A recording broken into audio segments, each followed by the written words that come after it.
Hello and welcome to Center for Victory's podcast of Your Best Day Yet. At Center for Victory, we're here to help unlock, reinforce, and enrich relationships through personal and professional development. I'm Eric Guy, Chief Victory Officer here at Center for Victory. I'm your host with the one, the only, the main attraction, our Chief Joy Officer, Miss Faith Guy. Thanks for coming back. Of course. It's always great to have you. I know for some reason, our listeners love it when you and I chat. So they have good taste. They do have good taste. Today I thought we'd talk about again on the kind of the tales of Vision Day. So we did a community Vision Day where we brought everybody together, went through a bunch of just personal assessments, self-awareness type activities, a little on relationships, did some things on goals, and then created vision boards with everyone. And what was neat about that is at the end of that day, towards the end of the day, we asked people to do something that we do as a family, and that is have a word for the year. Mm-hmm. And this is not something that is just new to us. I mean, right. But that one word is kind of how I look at it is I just keep it front and center around my goals. And that's something that fires me up and gets me going. And I see what you did there. Yeah, I didn't mean to do that. That was awesome. But yeah, so it fires me up, gets me going. I have to say it again. Yeah, my goodness, right. You know what I'm saying? Yeah, that's good. So tell us, I'm going to let you handle this because you kind of brought this as another aspect for our family Vision Day, and we've done this quite a while with our family as well. What's one word? What's one word for a year? For the year, what does that mean to you? I think it depends on the year. First off, so I think of the first time I ever had a word, it was rise, which is my favorite word. And actually, if you're watching, it's my tattoo on this hand. So sorry, I didn't mean to bump you, but. So I think the general gist of having a word is to have a focus on an attribute or a characteristic for the year. Okay. So I look back at Rise, and I was going through a really tough time personally and spiritually, and I was just so lost. And I remember that was the year that I started my own Bible study, and I made more friends. And you have to conquer those things first before you can have, which the next year it was like Dream, I think. And that was the year I was about to start college. And it might have actually been before that. I think it was before that. So this has been a while, but having that word and having that focus kind of helps you hone in on the things that are important and the things that connect to what you felt like you needed at the beginning of the year. So I needed to rise, needed to dream, needed light was one of them. I've had a bunch, but this year I think back to picking goodness at the beginning of the year. And I know for my belief system, it's one of the fruits of the Spirit. So I know that I'm on track with my, my moral code, but also just looking at, and we talked about this in the last podcast that we did together, making goodness attractive. That's my whole gist this year, is trying to do that in my classroom and out of my classroom. And taking on the first year of teaching, it's kind of hard sometimes to make goodness attractive because other teachers, that's not in their wheelhouse of wanting to do or having any, gist of goodness. But, it's easy to get frustrated with that, but it's even easier when you have a focus to come back to and say, this is why I am doing my goals. This is why I'm acting the way I am. Keep going. So I think that's a general gist, I think, of it. It doesn't have to be based on a quote. It's kind of just, I pray about it, but it's kind of like you can feel it out. You can see what your goals are and kind of base it on a one word mentality thing instead of going through every one of your goals. You say, listen, I know one of my friends is simplify. If I need to simplify, that's what I come back to, because every one of my goals needs to help me do that. Each one of my goals last year brought me joy, and it taught me the joy of teaching. I redefined joy in my own life. End of the year, more joyful than I ever have been. And now it's goodness. But they build off of each other. And I think it's important to see where you are and what season of life you're in to pick a word and to pick one that will do justice the goals and the aspirations you have for the year. So how do you keep it front and center? I mean, I know, again, I know how I do it, and I've defined mine, Right. right? How do you keep it front and center? I think for me, I mean, it's always in the middle of my vision board. It's actually the background for my iPad, my phone, my computer. I have one for a different one for everyone, because why not, you know? So I think I also remind people about it. I think telling, like, we have such a great community that gets this, especially with Vision Day come and gone now. They are now, you know, this is my word. What's your word? How can I help you reach that? But I do think having it front and center, and then making it become like a part of your identity. It's taking the walk of life with you. It's holding, like, your hand, holding its hand. You're walking it through your day to day. You're not losing sight of that word and why it's important to you. Because I think with goodness this year, I think of the ways that I'm helping students and conquering fears, because that's what goodness should look like. And I think of, as I go through this year, I'm redefining what goodness looks like for other people. And that's also one of my core values. And again, we talked about that last time. But I think you have to base it on your why, and then you base it on where you're at in your life that season, and then how it can help other people. At least for me, that's kind of the big three I ask before I pick a word. Now, I don't know if you've ever had this, or I know I've dealt with it, personally myself. I'm always, not always. Let me take that back. I'm sometimes reluctant to have a word, just because it can scare me sometimes. I've Oh yeah. People to do that. I remember at the beginning of 2020, I think it was my word was stand, and I'm like, how did I get? I don't even know how I got there with that word. And then COVID happened. Yeah. And it was like, I really don't want to hear that word. Like, I don't like, because I thought we were gonna, everything up until that point with our company was face to face. I thought we were kind of going to lose everything, and I just keep hearing that in the back of my head, stand. I was like, oh man. And then of course, those first 3 months transitioning to virtual and things like that, getting tired, just heard that word in the back of my head. And of course, on my vision board, stand. I'm like, oh, so, I'm always reluctant, or again, not always, but I'm sometimes reluctant to have that word, because I think it's just, one, where does it come from sometimes? And two, I'm going to have to honor it. If I put it out there, right. I'm going to have to honor it. And, usually I just have to honor it by telling the family, right. What it was. Then this year I got called on the carpet during Vision Day in front of, 50 plus people.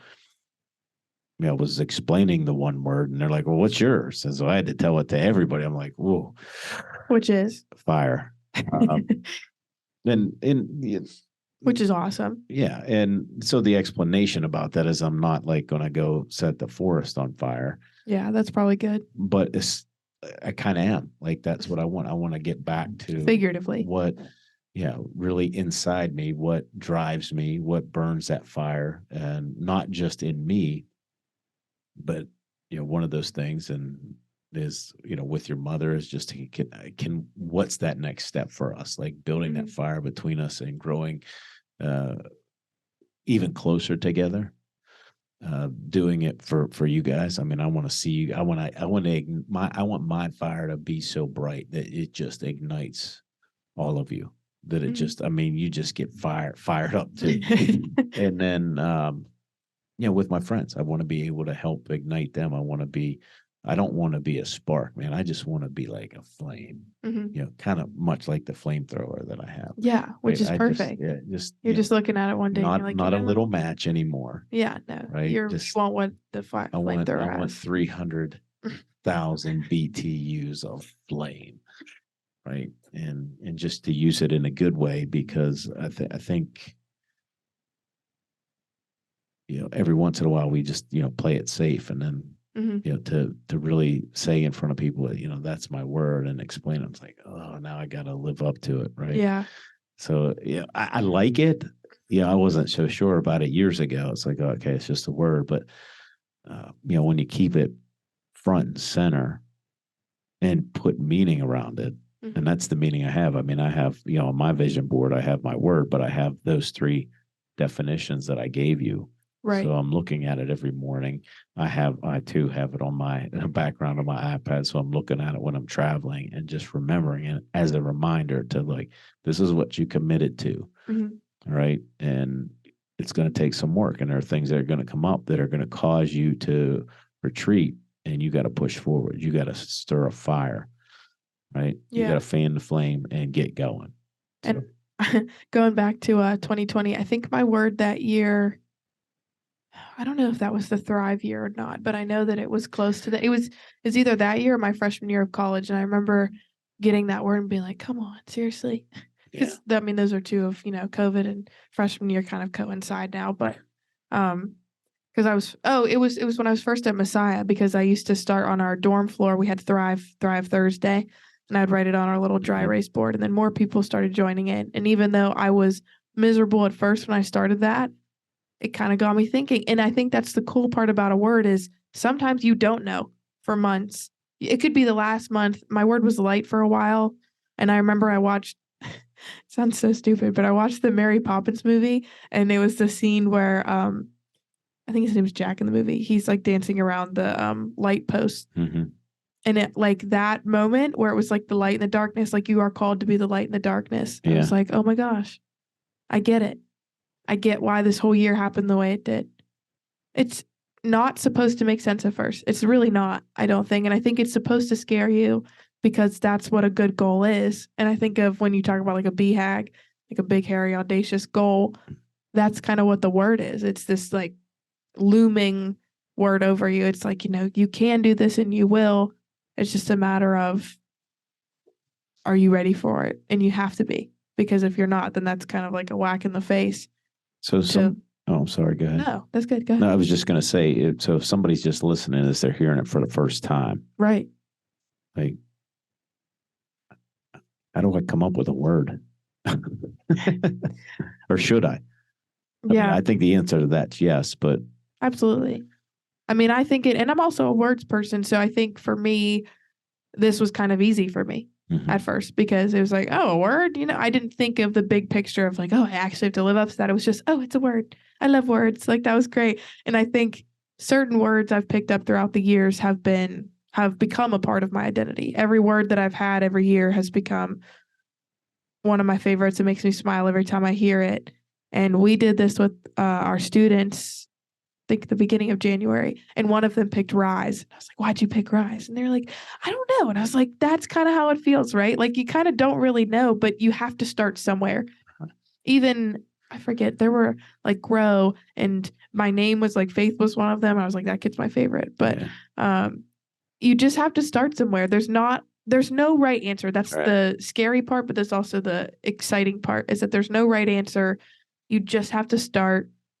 What are your goals telling you about what the year is going to look like? Do you want to be successful? Do you want to focus on certain things? Do you want to focus on, I mean, my word's never been patient yet. So hopefully that'll be a word coming up, and hopefully not at the same time. Right. So I think it comes with you accepting the challenge of, oh, hey, maybe I'm meant for more than what last year was. Because I had a word that was extraordinary. So how do you top that?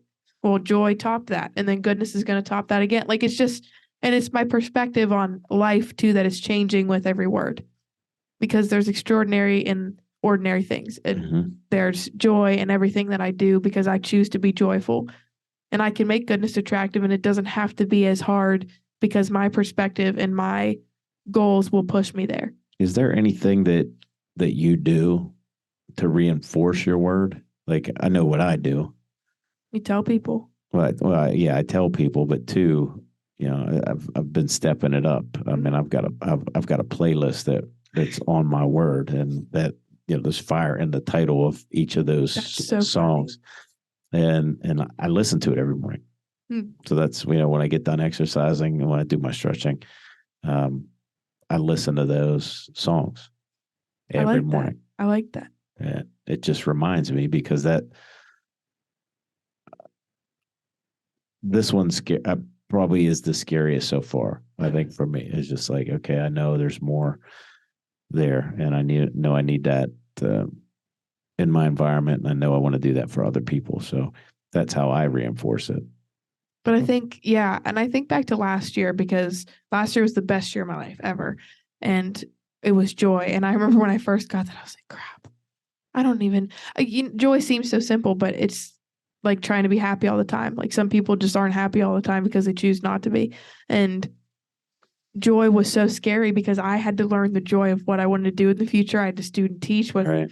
some crazy lady. I'm just kidding. With Jen, who has become now one of my best friends. And she's one of the reasons that I know what joy is. I mean, the whole year was based on the opportunity she gave me. Yeah. And if I wouldn't have taken that first step of saying, hey, maybe it's joy this year. But this year is actually kind of exciting because I feel like it's not that it's going to be I think it's going to be a very eventful year, but I'm excited because I think it's going to be more introspective based on the season of life that I'm in than joy was, because I was just constantly going and going and showing. But instead of that, I want to show people the balance of goodness, because I think back to Fred Rogers, and I think about how he was so intentional, yet, goodness for him was just authentic. He was good. He was goodness, that example of goodness all in his life. Yeah. And I think about when I leave that classroom, I shouldn't be any different than when I'm in front of them. And it's very untraditional, unorthodox, if you will. But like those kids know me as well as they probably know their family members. And I know them the same. I mean, I can tell when they're sick before they even walk in the room, really. And they remind me of what goodness is, especially my math class that I have. Yeah. They remind me of what goodness is. And they remind me constantly, if I don't have my vision board up, they're like, can we see it? Are we on it yet? And I'm like, yeah, you're lucky. I'm just kidding. No, but I think it's the reminder of the people around you, because I even have people at work who came to Vision Day and they're like, oh, remember your goodness, remember your word. And I'm like, remember yours. Like one of theirs is grow. And I'm like, oh, remember, like that's your thing. Yeah. You got to keep doing that. And I think it's an accountability with other people and with yourself, because at this point I've had a word for so long that it's like, okay, is this really like goodness right now? If you're going to yell at the person cutting you off in traffic, is it really authentic if you do that? So it comes with like a moral code, almost like you have to hold yourself accountable. Yeah. Yeah, I would agree. Yeah. Even if it's setting stuff on fire figuratively. Yeah. Well, good. I think we'll end there. Yeah. So thanks for listening. Thanks for watching. Appreciate it. Appreciate the advice that you've given us today, Faith. Of course. Hopefully, if you're listening or watching, you've appreciated it. If you could, just go down there and hit subscribe. If you want more information, feel free to visit us at centerforvictory.com. And remember, wherever you're at, whatever you're doing, make this your best day yet. See you next time.